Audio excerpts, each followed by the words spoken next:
someone said, one of the speakers on the Republican side say, we're going to delete this money. That's exactly what's going to happen, because if you don't guarantee it, it's gone.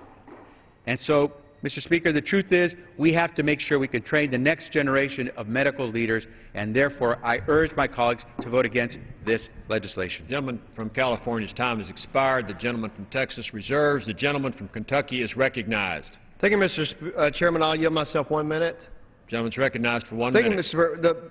The merits of having training in general and pediatric and public health dentistry, I agree that we have to have that training. The issue is here, if you do it in a teaching health center, then you guaranteed funding for 5 years. If you do it in a children's hospital, if you do it in a regular hospital, profit or for nonprofit, then you're subject to the annual appropriations. Someone came before our committee to testify, a state senator from New Jersey, says we need this provision because we need more nurses. I agree with that. However, this provision doesn't cover nurses. If you're going through a nurse training program, it's authorized in the bill, and you go through an annual appropriations process. All we're saying here is that we should treat graduate medical education at children's hospitals, and teaching health centers exactly the same and not give one an advantage over the other two. I reserve my time. The gentleman from Kentucky reserves. The gentleman from Texas is recognized. Mr. Speaker, I yield myself 15 seconds. I'll be glad to co-sponsor the bill to make it mandatory funding for children's hospitals. I think if health care is a priority, we ought to do that, and I reserve to balance my time. The gentleman from Texas reserves. The gentleman from Kentucky is recognized. Thank you, Mr. Chairman. I reserve my time. The gentleman continues to reserve. The gentleman from Texas. Mr. Speaker, how much time is available on each side? The gentleman from Texas has 19¼ minutes. And the gentleman from Texas, or excuse me, the gentleman from Kentucky has 18½ minutes. Mr. Chairman, I have no further speakers. Okay. I yield myself as much time as I may consume, Mr. Speaker. The gentleman from Texas is recognized. When Congress dealt with the Affordable Care Act last year and the year before, our subcommittee on Energy and Commerce spent exhaustive hearings, late-night hearings. We had markups overnight, and so we knew what we were doing. We knew we were going to make a priority on providing primary care for our country. That's why it's mandatory spending. I would assume in 2003, when we passed the provision for the Prescription Drug Act for Medicare, my Republican colleagues did the same thing at that time in a majority. They wanted to make sure that was mandatory spending. And here we are today trying to take away mandatory spending from trying to provide primary care physicians in community-based settings. I have a great example of this in our own district, and I know the Speaker, the Chairman, knows this. We have a community-based health center in Denver Harbor in East Harris County. They have had a partnership with Baylor College of Medicine for a number of years. And what they have been able to do is provide those residencies that come out to a non-wealthy area of town so those doctors can learn that they can make a living serving folks that are not wealthy. And that's what this is all about.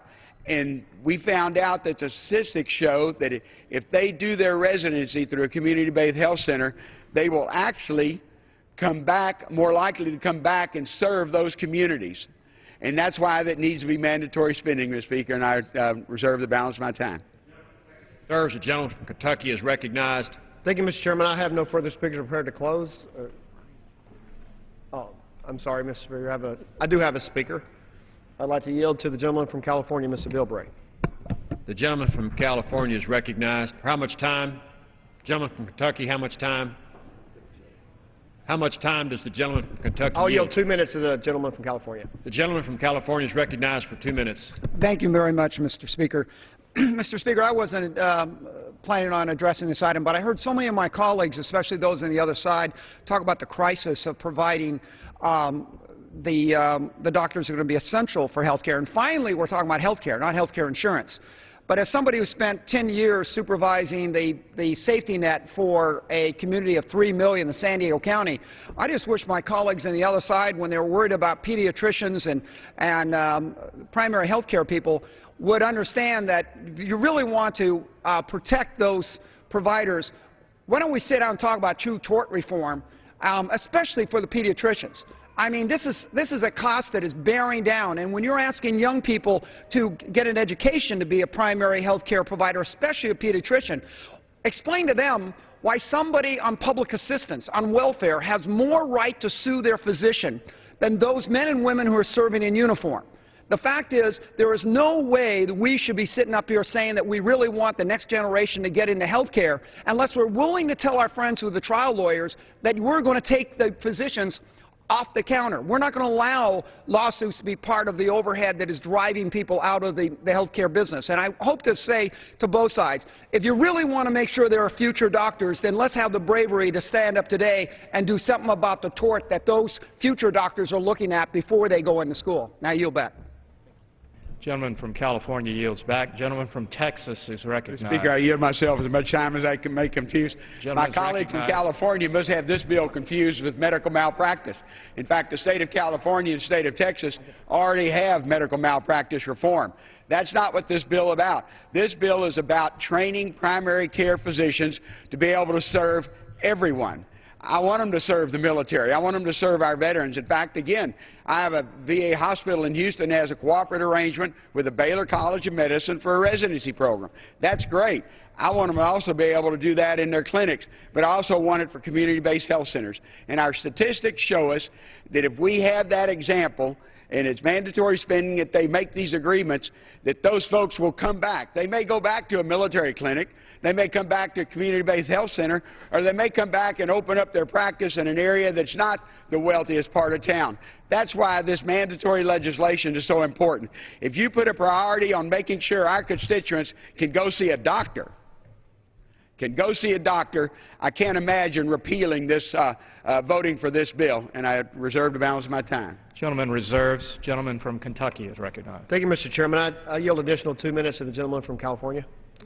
Gentleman from California is Mr. Speaker, I wish the gentleman from Texas would understand that when a physician or a student is planning on getting into a field, they not only look at will a government guarantee that I'll be able to get the tuition, but they're looking at what field am I moving into. And let me just tell you as a fact, in California, even with our tort reform, somebody who wants to volunteer into Medicaid, has to follow an $80,000 or $90,000 insurance policy just for volunteering. So when you talk about I won't yield at this time, but I will yield on him. When you talk about the educational side, that it's essential that we encourage people to get in this field, my point for being here is you cannot talk about the educational when you ignore the environment that you're asking them to go into. And the fact is, what parent would ask somebody to go into this field and be a physician with all the education and all the expenses when they can tell their kids to be a lawyer and sue those physicians for every cent they've ever been able to earn? That's where we've got to talk about both of these together. But you can't stand up and say we want these essential services, but not willing to get the trial lawyers off the back of these physicians so they can provide those essential services. Now I yield to the gentleman. Thank you for yielding.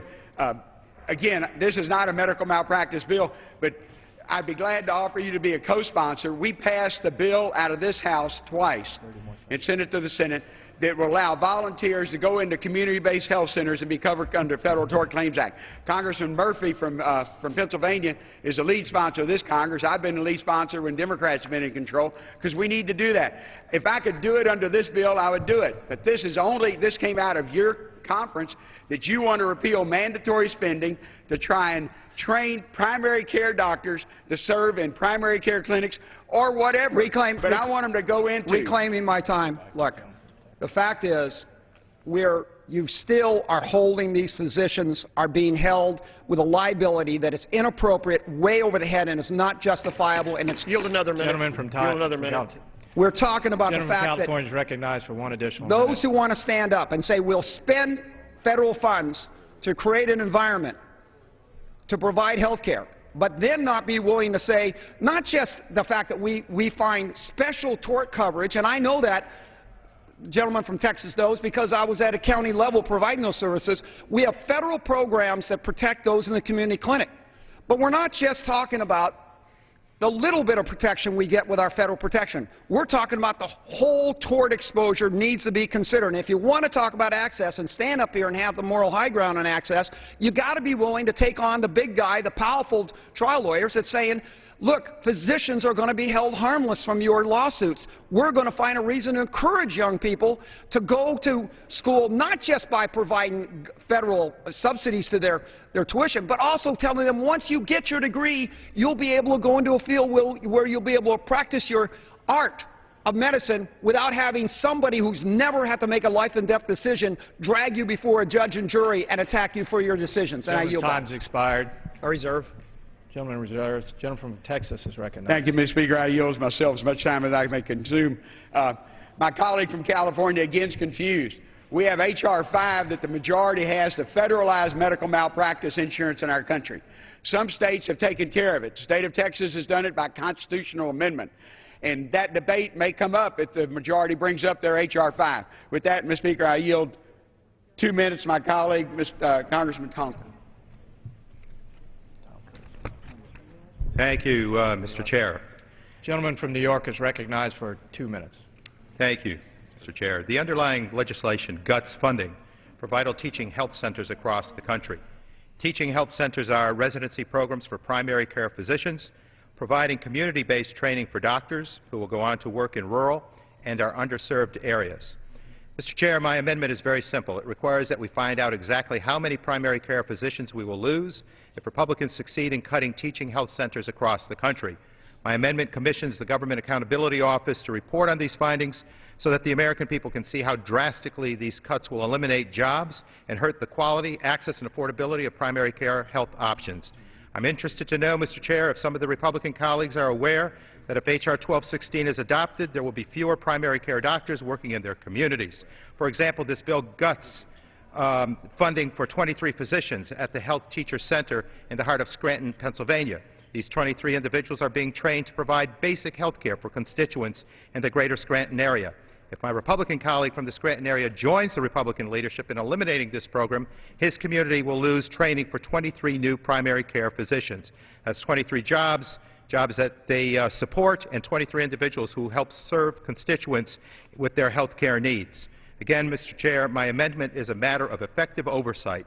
It asks that we find out from a nonpartisan source exactly how many primary care physicians we will lose if the Republican leadership moves forward to cut teaching health centers across the country. With that, Mr. Chair, I thank you and yield back. Gentleman yields back. Gentleman from Texas reserves. The gentleman from Kentucky is recognized. Thank you, Mr. Chair. Chairman, I'll give myself as much time as I may consume. The gentleman is recognized. I just want to point out, as we went through, what we're talking about doing is graduate medical education in teaching health centers will be identical to the graduate medical education in hospitals, in children's hospitals. And I remember I was not on the Energy and Commerce Committee, but in Education and Labor, we worked on the health care bill. And the description that we went in through the night and went through the bill line by line is absolutely true. I think we were 24 or 25 hours direct on that. And I wasn't on Energy and Commerce when you went, but I know you went through they went through the nights as well, Mr. Chairman. And when this bill passed out of the House of Representatives, the teaching health centers were authorized subject to appropriation. The change was made in the Senate. So as working late into the night and going through the bill by bill, we're just asking, and what we're proposing is to treat teaching health centers as the House-passed version of the health care bill did, which is exactly the same as hospitals and children's hospitals, and many of the other nurse training and other things as well. I reserve my time. Gentleman from Kentucky reserves. Gentleman from Texas is recognized. Mr. Speaker, I yield myself whatever time I may consume. I have no problem, and I think we would probably pass it on the suspension calendar if we had legislation that would expand that mandatory funding for teaching hospitals, and particularly children's hospitals. But that's not what this legislation does today. It takes away that help we're providing to train more primary care physicians in our country. And that's what this bill does. It takes away the mandatory funding. Now, there have been examples all through the history of mandatory funding. We realized during the Affordable Health Care Act that we need more primary care physicians. We need a lot more health care providers. We need more nurses. We need everything. In fact, it's a great job growth. But we know we need primary health care providers because we have to have somebody, when somebody needs a doctor, they'll see that primary care. They may need a specialist, but they still need to go to that primary care doctor. That's why this mandatory spending is so important, and that's why this bill is a wrong way to deal with it. And that's why it shouldn't be considered today, and I would hope everybody would realize that if you support health care and primary care physicians, you would want that mandatory training so we can get those physicians out in the community where they're really needed and where it's hard. Its numbers show that if we have a program like this where primary care physicians will go into a community-based health center, will go into that area as part of their residency program, they're more likely to come back to that community. That's why that was part of the health care law. We have people who their primary care physician now are the emergency rooms in hospitals in my district. I would much rather them be able to go see a doctor down the street for their sinus infection than showing up at midnight in an emergency room where we're going to end up having to pay for it, even at a public hospital where the local taxpayers are paying for it. That's why this mandatory spending is so important, and that's why I think it's so wrong way to go in health care. One way is to take away mandatory spending for primary care physicians. That's something that's so important in our country, it should be mandatory. And I reserve to balance my time. Gentleman reserves. Gentleman from Kentucky. Thank you, Mr. Chairman. I yield myself as much time as I may consume. Gentleman's recognized. I just want to point out again, the mandatory spending was not in the House version of the health care bill that was passed. Teaching health centers were treated exactly like general pediatric and primary care physicians are in hospital settings and in children's hospital settings, general hospital and children's hospitals. And we're saying we're just really going back to the way it was established in the Affordable Care Act as it was passed out of the House of Representatives. And we're talking about primary care physicians as well. I agree we need more primary care physicians, and the training at hospitals and the training at children's hospitals is in geriatric, pediatric, internal medicine, all the primary care physician specialties that we know. And we're just saying one shouldn't be treated differently than the other. They're important, and we should go through the annual appropriations process and present the validity of programs and let the appropriations process determine the level of funding. I reserve my time. Gentleman reserves. Gentleman from Texas is recognized. Mr. Speaker, I'll continue to reserve. I know the gentleman has the right to close. If you consider that your closing, I'll be glad to yield back my time. Thank you, Mr. Chairman. I do have one more speaker coming, so I reserve. Gentleman from Texas is recognized. Or I can yield myself as much time. Are you planning to close? I have one more speaker, Mr. Is this your closing? The last speaker? One more speaker, and then I'll close. Okay. Well, I reserve the balance of my time. Reserve, yeah, exactly. Thank you, Mr. Chairman. I yield 4 minutes to the gentleman from Georgia. Gentleman from Georgia is recognized for 4 minutes. Mr. Chairman, thank you. And certainly I want to thank the gentleman from Kentucky for yielding and apologize for my shortness of breath. As everyone knows, the financial health of this nation is in a very precarious state.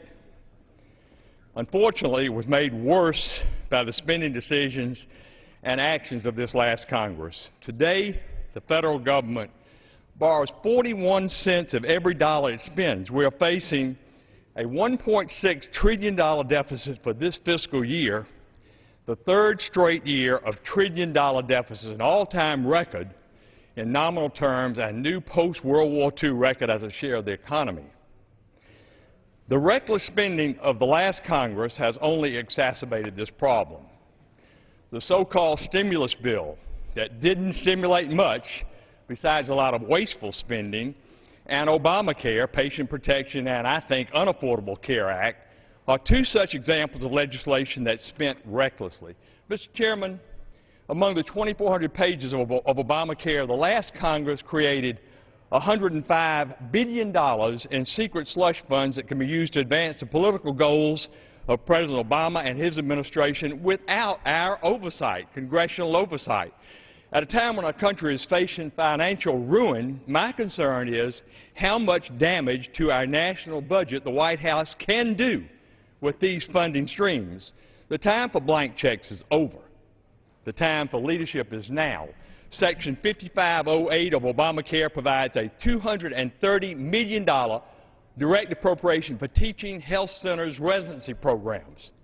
H.R. 1216 would simply convert the direct appropriations into an authorization of appropriations. The legislation allows for teaching health centers to receive funding through the normal appropriations process with proper congressional oversight.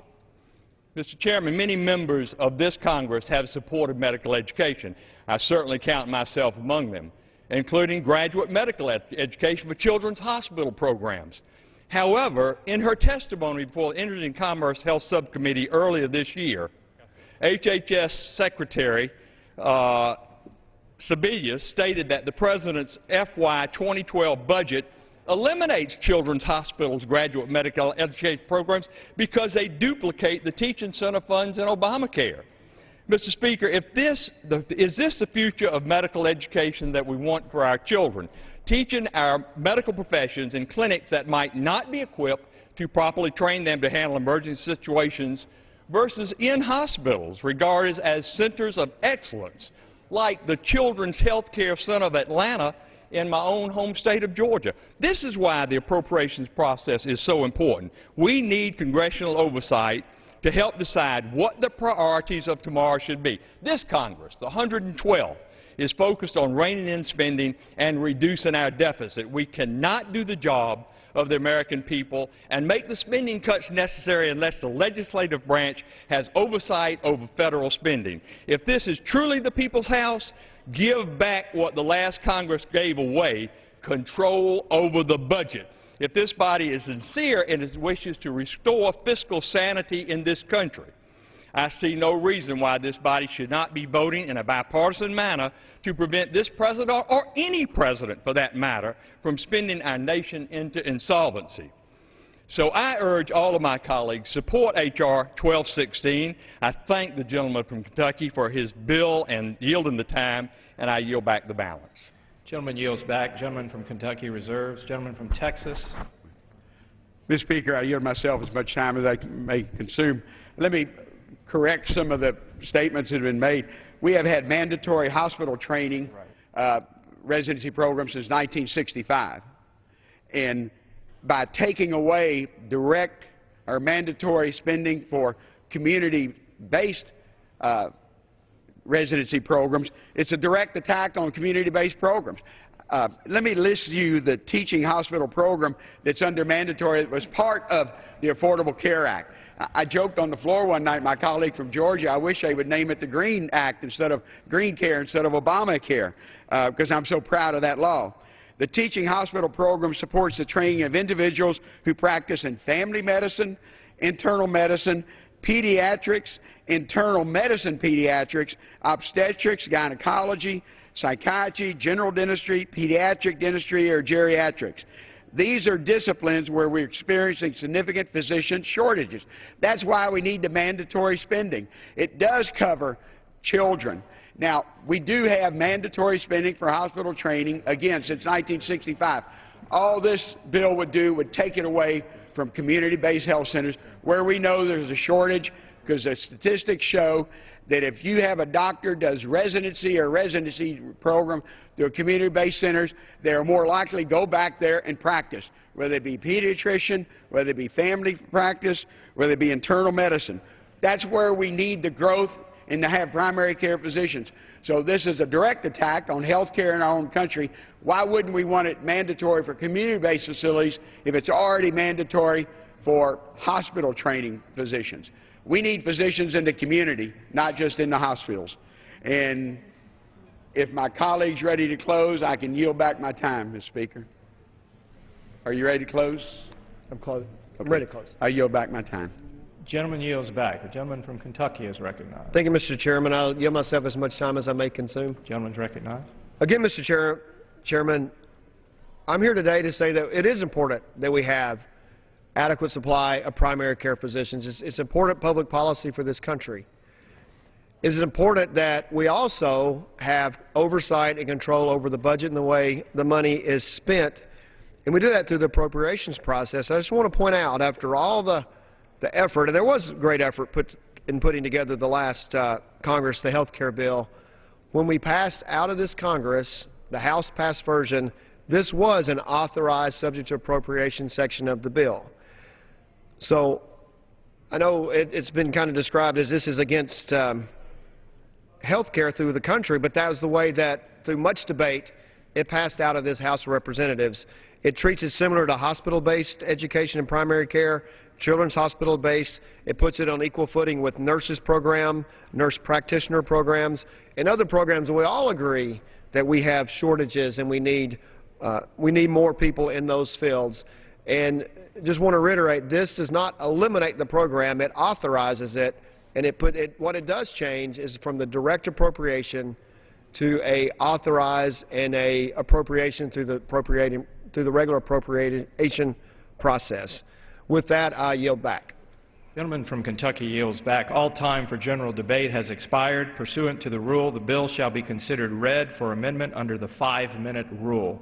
No amendment to the bill shall be in order except those received for printing in the portion of the congressional record designated for that purpose in a daily issue dated May 23, 2011, and accept pro forma amendments for the purpose of debate.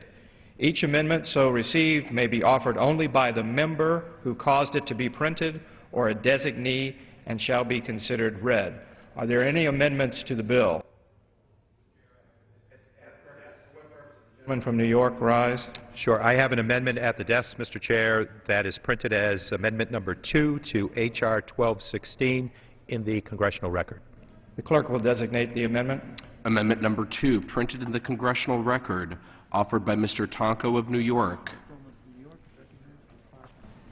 Gentleman from New York is recognized for 5 minutes. Thank you, Mr. Chair. My friends on the other side of the aisle seem steadfast and determined in their attack on access to affordable quality health care. Couple that with their plan to end Medicare, and our nation's seniors are put in quite a bind. Meanwhile, they want to place our health in the hands of Wall Street and big insurance, not between doctors and their patients. The seniors in my district and across the country know that vouchers will not cover their health care needs. They see the tax breaks for millionaires and billionaires and handouts for big oil and are vehemently opposed to this plan. Today, we have yet another assault on affordable access to health care.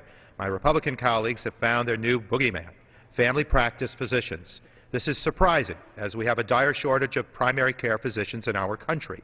The American Association of Medical Colleges has estimated that an additional 45,000 primary care physicians are required by 2020 just to meet America's health care needs.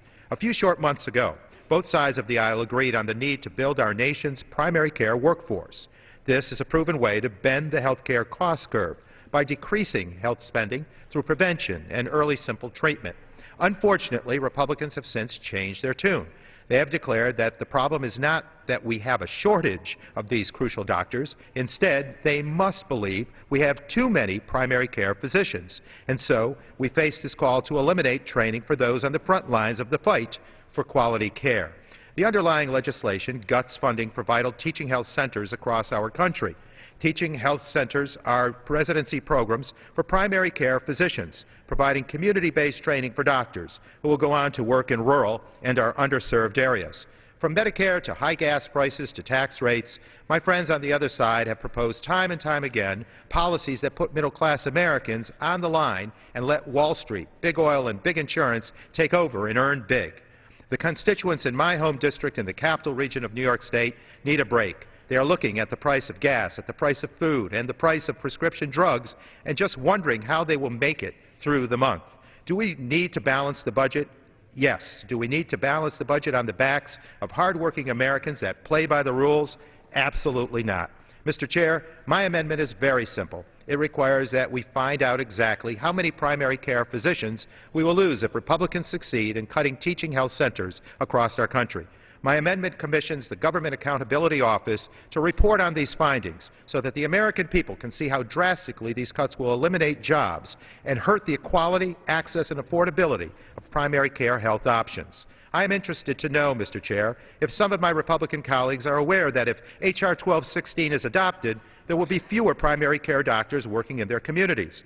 For example, this bill cuts funding for 23 physicians at the Health Teaching Center in the heart of Scranton, Pennsylvania. These 23 individuals are being trained to provide basic health care for constituents in the greater Scranton area. If my Republican colleague from the Scranton area joins the Republican leadership in eliminating this program, his community will lose training for 23 new primary care physicians. That's 23 jobs, the many jobs they support, and 23 individuals who will serve constituents in need. Mr. Chair, if my colleague from Pennsylvania would like to come to the floor to defend the rights of the Teaching Health Center in Scranton against this short-sighted and unjust attack by the Republican leadership, I would gladly yield him time. The same challenge is faced by my colleague from the Billings, Montana area, whose district will lose funding to train 7 primary care physicians specifically for the health care needs of rural Montanans. In Idaho, Illinois, Texas, and Washington, the same story.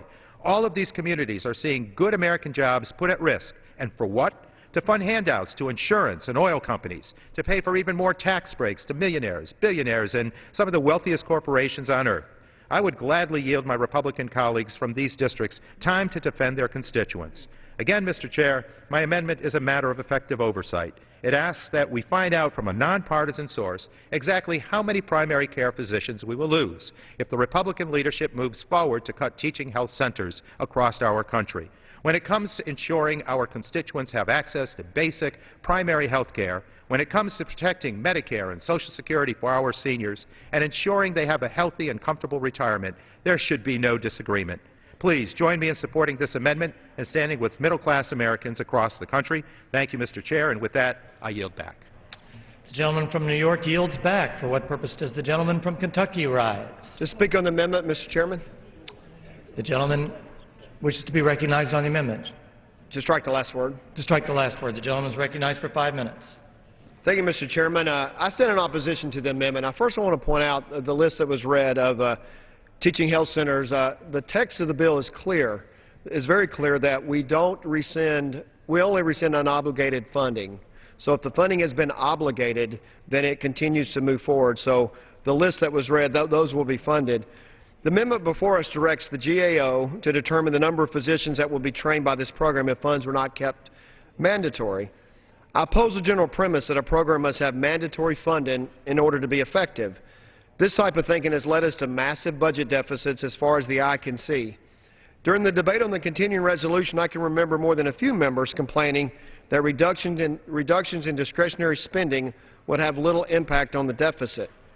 There is some truth to the fact that discretionary spending, which Congress has more control over, comprises an increasingly smaller share of the federal budget. It seems to me that some people's solutions to reining in the discretionary ledger of our federal budget is to simply shift programs from discretionary to mandatory and let the spending cruise on autopilot.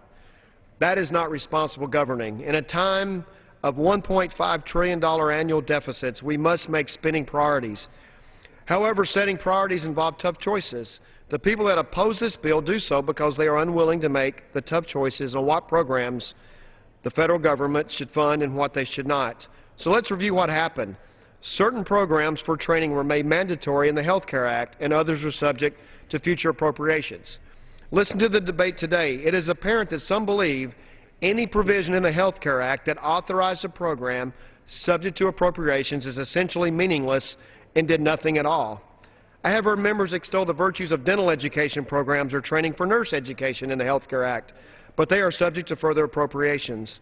Where was the amendment to the health reform bill that asked GAO to look into how the lack of mandatory spending in Section 5305 of the Health Care Act would affect geriatric education? There wasn't one, and not a single member of the other side brought the issue up. The reason the other side didn't bring it up is because the programs were constructed in a way to go through the normal authorization and appropriations process. The underlying bill simply puts teaching health centers on equal footing with the myriad of other programs. I also oppose the amendment because it's a waste of federal resources. We are asking the GAO to conduct a study that is almost impossible for it to complete. GAO cannot determine the number of physicians that will be trained because so much of the program is under the discretion of the Secretary. In fact, the contours of the program have not yet even been set. The Health Resources and Services Administration does not even anticipate issuing a notice of proposed rulemaking on the Teaching Health Center graduate medical education program until December. Under my bill, supporters of the program will continue to be able to make the case on an annual basis that the program is not duplicative, it is effective, and warrants continued funding over other programs like children's hospitals, which the President's budget zeroed out. I urge my colleagues to vote no, and I yield back. All time for debate having expired, the question is on the amendment offered by the gentleman from New York. Those in favor say aye. Aye. Those opposed say no. In the opinion of the chair, the noes have it. Ask for a recorded vote. Pursuant to Clause 6 of Rule 18, further proceedings on the amendment offered by the gentleman from New York will be postponed. Further amendments. For what purpose does the gentleman from California rise? Thank you, Mr. Chairman. I have an amendment number 9 at the desk. The clerk will report the amendment. Amendment number 9, printed in the congressional record, offered by Mr. Cardoza of California. I don't have that. The gentleman from California is recognized for 5 minutes. Thank you, Mr. Chairman. I rise today to offer an amendment that would require the GAO to conduct a study that highlights the impact that elimination of funding would have on the number of physicians that would be trained if this program were allowed to continue as intended. Countless studies have demonstrated a serious and growing shortage of health professionals facing the United States. Most critically, a shortage of primary care physicians and dentists. However, where I come from, there's also a shortage of specialties as well. With an existing shortage well established and an aging population increasing, our country desperately needs investments in the healthcare workforce, not rescissions.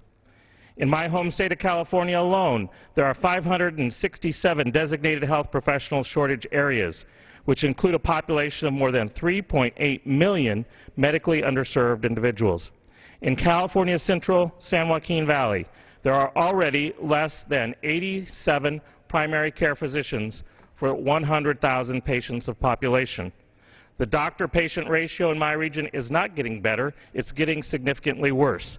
That is why I have consistently advocated for the need to improve access to care and address this vital shortage. All 8 counties in the San Joaquin Valley have been designated as medically underserved by the Department of Health and Human Services, including Merced, Stanislaus, San Joaquin, Madera, and Fresno counties. At one point, a few years ago, we were down to 1 pediatrician for the entire county of Merced. With the passage of the Affordable Care Act, we were able to include additional funding for these medical residency programs to help address the mounting healthcare profession shortage in already established underserved areas. The new Teaching Health Center's graduate medical education program is intended to be an investment that helps struggling underserved communities deal with the reality of increasing demands on an already strained healthcare system. Studies have shown that the most effective way to attract and retain new doctors in underserved areas is to allow medical students to complete their medical residency programs in the communities that are in need. Graduating physicians most often practice in the communities where they have completed their residency training, which is why this program is uniquely important. My wife is a perfect case in point, a primary care physician who stayed in our community and practiced for 18 years after she finished the program.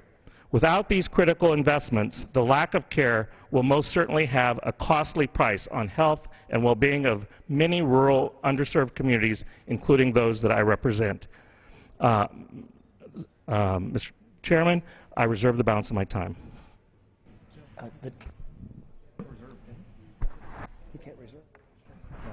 The gentleman may not reserve his time. Does the gentleman yield back his time? Mr. Chairman, I yield back. The gentleman from California yields back his time. For what purpose does the gentleman from Kentucky rise? Thank you, Mr. Chairman. To speak on the amendment, or strike the last word. The gentleman is recognized for 5 minutes. Thank you, Mr. Chairman. This amendment is very similar to the previous amendment we discussed, so I'll be brief. One, as I said before, it's difficult for the Government Accountability Office, almost impossible for them to perform the study moving forward because there's so much discretion that's given to the Health and Human Services Secretary. And as I said before, the Health Resources and Service Administration does not even anticipate issuing a notice of proposed rulemaking on teaching health graduate centers until December. And then again, as a lot of the comments today, you know, I don't think that moving an authorized and mandatory spending program to an authorized and discretionary spending program renders that program meaningless. If it does do that, then all the other programs that I've listed earlier in the debate, training in the general hospitals, training in children's hospitals, training in behavioral education and health, training in nurse retention, training in nurse practitioners, that means those would be the programs that were in the Health Care Act would not have as much strength as well.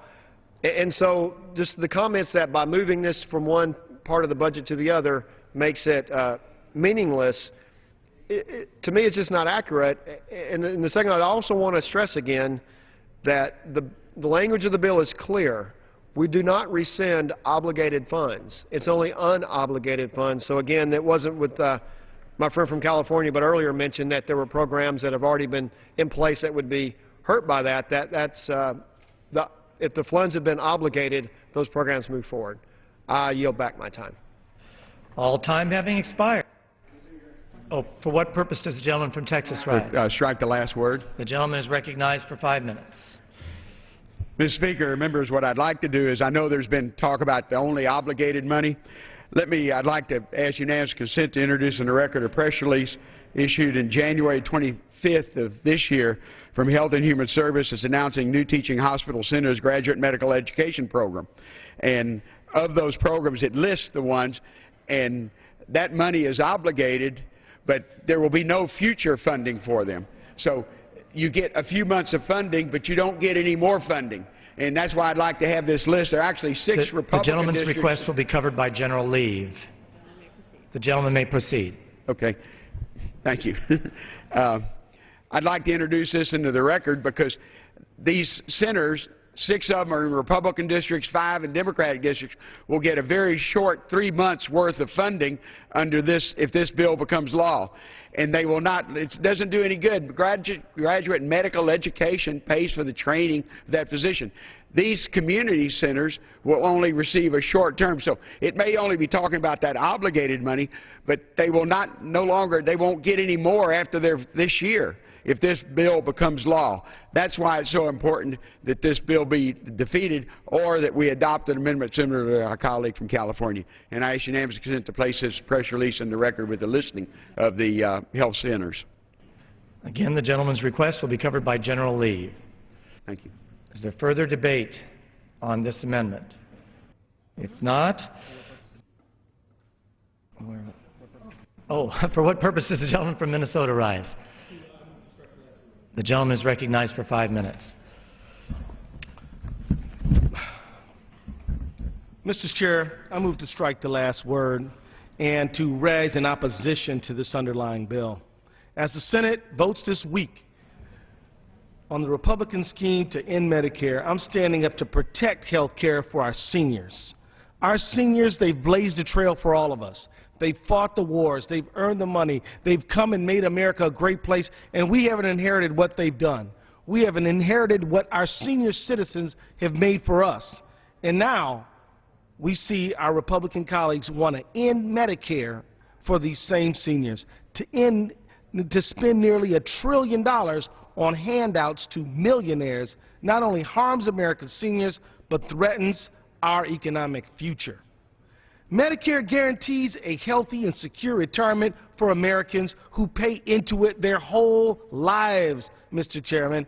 It represents a basic American value of fairness, decency, and respect for our seniors that all Americans should cherish. Last month, our Republican colleagues voted to end Medicare as we know it. According to the Congressional Budget Office, and Mr. Chairman, that's the office that is bipartisan and calls it straight as they see it, this plan, this Republican plan, would raise seniors' health care costs by more than $6,000 a year. $6,000, that's a lot of money, Mr. Chairman, more than doubling their costs. Instead of fulfilling a promise to our seniors, a promise that the people who gave everything for us would have something in their golden years, the plan would bring about a corporate takeover of our health care. Insurance companies, bureaucrats would be able to deny seniors care, and they had paid into for their entire lives. The GOP plan no longer guarantees seniors the same level of benefits and choice of a doctor that they have today under Medicare. Mr. Chairman, this debate is not about the deficit, only if it were. This debate is about something else, and it is about whether we are going to meet the promises of our seniors, of our children, of our students, of our public employees, or not. It's a choice of whether we're going to put America to work or not. It's a basic choice about how we're going to live together. Mr. Chairman, this debate is not about a deficit. And as my fellow colleagues pound on this idea that we're broke, we're not broke. What we are is unwilling to do the basics for people who have given America so much. This debate is not about a deficit because we can reduce the deficit by putting America back to work. 2/3 of American corporations don't pay any taxes, including General Electric, Bank of America, and others. If we ask people to just do their fair share, America's not broke. By siding with insurance industry lobbyists to raise Medicare costs only increases the burden on our seniors, while doing nothing to address the deficit. As I said, this is not about the deficit. Raising taxes for 95% of Americans to pay for a $1 trillion tax cut for CEOs who ship American jobs overseas sides with the rich at the expense of the middle class. Spending billions on handouts for corporate special interests, including $40 billion on big oil, only drives up prices at the pump for families who are already hurting the most. The Progressive Caucus, Mr. Chair, has a plan that puts people's priorities first. Our budget, which we call the people's budget, strengthens Medicare and Social Security.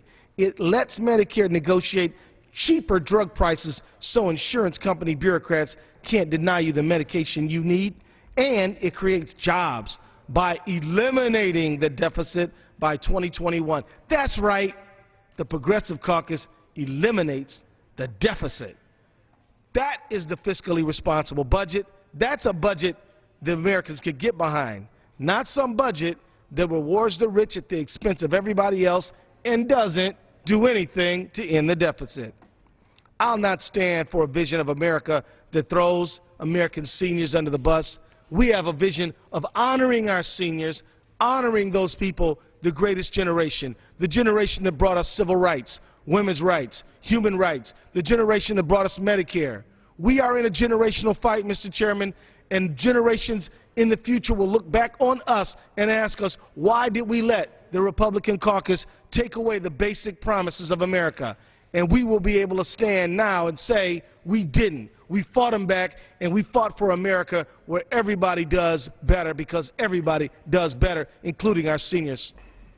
I yield back. The gentleman from Minnesota's time has expired. Are there further requests for time to debate? Purpose does the lady? Mr. Chair, I have an amendment at the desk. It is the lady will suspend. We have not dispensed with the prior amendment yet. The question is on the amendment offered by the gentleman from California. Those in favor say aye. Aye. Those opposed, no. In the opinion of the chair, the noes have it. Mr. Chairman, I request a recorded vote. The gentleman from California requests a recorded vote. Pursuant to Clause 6 of Rule 18, for the proceedings on the amendment offered by the gentleman from California will be postponed. Now, for what purpose does the lady from North Carolina rise? Mr. Chair, I have an amendment at the desk. It is amendment number 7 as pre-printed in the congressional record. The clerk will designate the amendment. Amendment number 7, printed in the congressional record, offered by Mrs. Fox of North Carolina. The lady from North Carolina is recognized for 5 minutes. Mr. Speaker, my amendment is designed to protect life and the livelihood of those who defend it. Since 1973, approximately 50 million children have been aborted in the United States. This is a tragedy. According to a CNN poll last month, more than 60% of Americans oppose taxpayer funding for abortion. This number includes many of my constituents and is consistent with my strong pro-life convictions. I'm offering my amendment today to ensure that their hard-earned money will not be used to pay for elective abortions or given to organizations that discriminate against pro-life health care providers. Earlier this month, the House passed H.R. 3, the No Taxpayer Funding for Abortion Act, which codifies many long-standing pro-life provisions and ensures that taxpayer money is not being used to perform elective abortions. H.R. 3 is now awaiting consideration in the Senate, but I will not cease to fight to protect the unborn children in America at every turn. This amendment ensures that the grants being provided to teaching health centers are not being used to perform elective abortions, makes it crystal clear that taxpayer money is not being used to train health care providers to perform abortion procedures. Mr. Chair, when the Liberal Democrats rammed through their government takeover of health care in an unprecedented fashion, they refused to include long-standing pro-life provisions. With this bill, House Republicans are seeking to restore a grant program for residency programs to the regular appropriations process, and my amendment explicitly and permanently ensures that should the Appropriations Committee fund this program, taxpayer money will not be used to pay for elective abortions or train abortion providers. In addition to the need for a permanent prohibition of taxpayer funding for elective abortions, it is also important that scarce resources are allocated to the most worthy applicants. An applicant that demands that individuals and institutions provide or refer for abortions is simply not the kind of applicant that should be funded under this program. Numerous doctors, nurses, and other health care providers refuse to perform or participate in abortions because they believe it is wrong to kill a child. Congress should ensure that these individuals are not discriminated against because of their beliefs. Any form of discrimination is abhorrent, and individuals should not be forced to act against their convictions. This amendment is similar to previous efforts to protect pro-life health care providers and is consistent with these efforts. To be eligible for funding under this grant program, centers have to agree that they will not discriminate against pro-life health care providers. My colleagues across the aisle may argue that we already have the Hyde Amendment that prohibits taxpayer funding for elective abortion for programs that are included in the Labor, Health, and Human Services and Education Appropriations legislation. However, this amendment must be included every year. My amendment ends the uncertainty for this program by providing a permanent prohibition on taxpayer-funded elective abortions and protects pro-life health care providers. Until we have a permanent prohibition on taxpayer funding of elective abortion and protections for health care providers who cherish life, I will continue to offer and support efforts to protect taxpayers, families, and children from the scourge of abortion. The unborn are the most innocent and vulnerable members of our society, and their right to life must be protected. Therefore, I urge my colleagues to vote in favor of this amendment and yield back the balance of my time. The lady from North Carolina yields back her time. For what purpose does the lady from Colorado rise? Speaker, I rise in opposition to the amendment. Does the lady request to strike the last word? I request to strike the last word. The lady is recognized for 5 minutes. Thank you, Mr. Speaker. Well, here we are again, forced to stand up again to protecting women's health care against an extreme agenda. I disagree with the whole underlying bill, Mr. Speaker, but even so, how one could tie restricting a woman's right to choose to graduate medical education is sort of beyond me. And let me explain why this is just an extreme. Is that across the country, residents would be barred from learning how to perform even a basic medical procedure required for women's health. This amendment would jeopardize both education and women's health care by obliterating funding for a necessary full range of medical training by health care professionals. And here's the thing. The Hyde Amendment is the law of the land right now. I don't like the Hyde Amendment. I would repeal the Hyde Amendment, but frankly, the Hyde Amendment has been in place for over 30 years, and it's not going away. And what it says is, no federal funds shall be used for abortions except in the case of rape, incest, or the life of the mother. Now, there's nothing in the Hyde Amendment about restricting medical doctors' training to legal medical procedures. There's nothing about graduate medical education in the Hyde Amendment whatsoever. And if we pass this amendment, we will not allow basic medical training that would even allow doctors to provide the procedures that are allowed under the Hyde Amendment, life, rape, or incest. And let me talk about why this is so incredibly dangerous for women's health.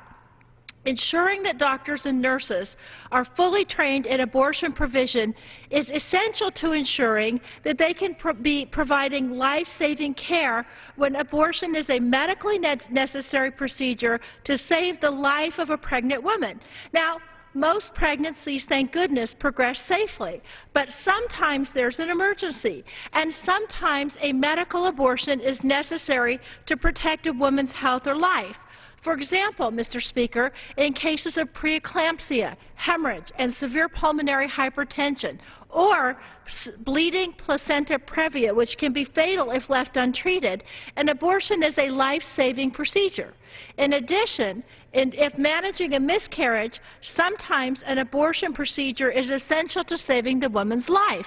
Now, under this amendment, virtually any type of health care facility could face the loss of funding if they needed to provide abortion care in an emergency situation. And moreover, Mr. Speaker, residents need to be trained in how to handle these very complicated conditions that could necessitate an abortion. I'm afraid to say these examples are tragically real. The case involving a woman experiencing severe hypertension that threatened her life at St. Joseph's Hospital made the news when a nun, Sister McBride, was excommunicated last year for allowing the woman's life to be saved through an abortion. The Fox Amendment would also greatly expand the reasons why health care entities should give in refusing care. And so, Mr. Speaker, here's the thing. Maybe we don't like abortions, and all of us wish abortions would be rare.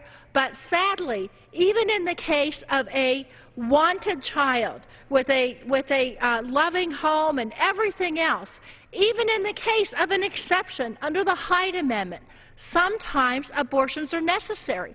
And if we say we are not going to train doctors how to provide a range of women's health care services, then we are basically allowing women to bleed to death in the emergency rooms of this country. And I don't think that's what this Congress is about. It is certainly not what the medical profession is about. I would urge for reasons of mercy for Congress to, for this House to reject this amendment. It's mean-spirited and it's far, far beyond current law. With that, Mr. Speaker, I yield back. The lady from Colorado yields back. For what purpose does the gentleman from California rise? Mr. Chairman, to strike the last word. The gentleman from California is recognized for 5 minutes. Mr. Chairman, I find myself in opposition to the underlying bill and to the amendment. You just heard a very cogent argument. I don't understand why we ought to have ignorant doctors. It doesn't make any sense to me. Abortions are sometimes necessary for saving the life of the pregnant woman. And to have a medical system in which the doctors don't know about that procedure is really stupid. I won't say this amendment is that, but it's really not wise to have ignorant physicians. And it's really not wise not to have physicians at all. What in the world are we thinking here? What's the purpose of this amendment and this particular resolution? To deny American men, women, and children the opportunity to go to a doctor? We know all across this nation that there is a shortage of primary care physicians. In most every community of California, there is a shortage of primary care physicians. Plenty of dermatologists, but not primary care physicians. And so what are we going to do here? Eliminate the funding to train primary care physicians. Now, that in itself is bad enough. But this is just one piece of a much larger plan to dismantle health care in America. The repeal of the Affordable Health Care Act will increase the cost of medical services all across this nation and particularly increase the cost to government. Not my projection. The Independent Congressional Budget Office said clearly that the Affordable Health Care will reduce the cost of Medicare and Medicaid. So, repeal it. Increase the deficit. Huh? Is that what this is all about? I don't get it, guys and women. Makes no sense to me. And now, in your budget, the Republicans go after Medicare and terminate Medicare for every American who is not yet over 55 years of age. Terminate it and turn over to the rapacious, greedy, profit before people health insurance industry, an industry that I know a great deal about. I was the insurance commissioner in California for 8 years, and I know those characters. It is about profit. It's not about caring for people. And when you say the government shouldn't make decisions, government does not make decisions in Medicare. The physicians make decisions. But if you turn Medicare over to the insurance companies, it will be the insurance companies that make decisions about medical services. And by the way, you also voted to repeal those sections of the Affordable Health Care Act that protect all of us from the rapaciousness of the health insurance industry. Eliminating the law eliminates such things as pre-existing conditions, age, sex discrimination, and the rest. So you repeal that and give back to the insurance companies the opportunity to discriminate. And now you want to throw tomorrow's seniors into that same pool of sharks. I don't get it.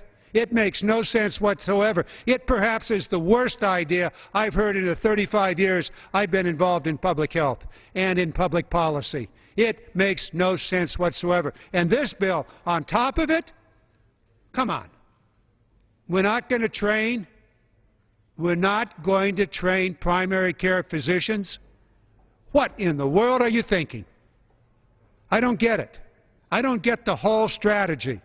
It is a strategy that will put American health at risk. It is a strategy that will deny benefits.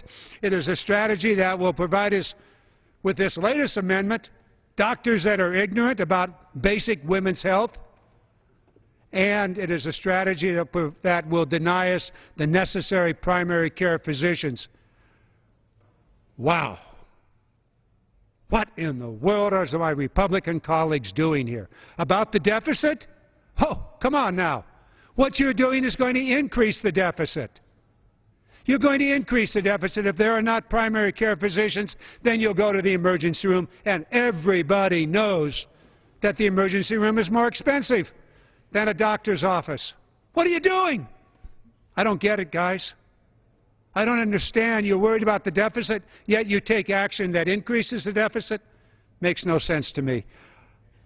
Mr. Chairman, I yield back my remaining time.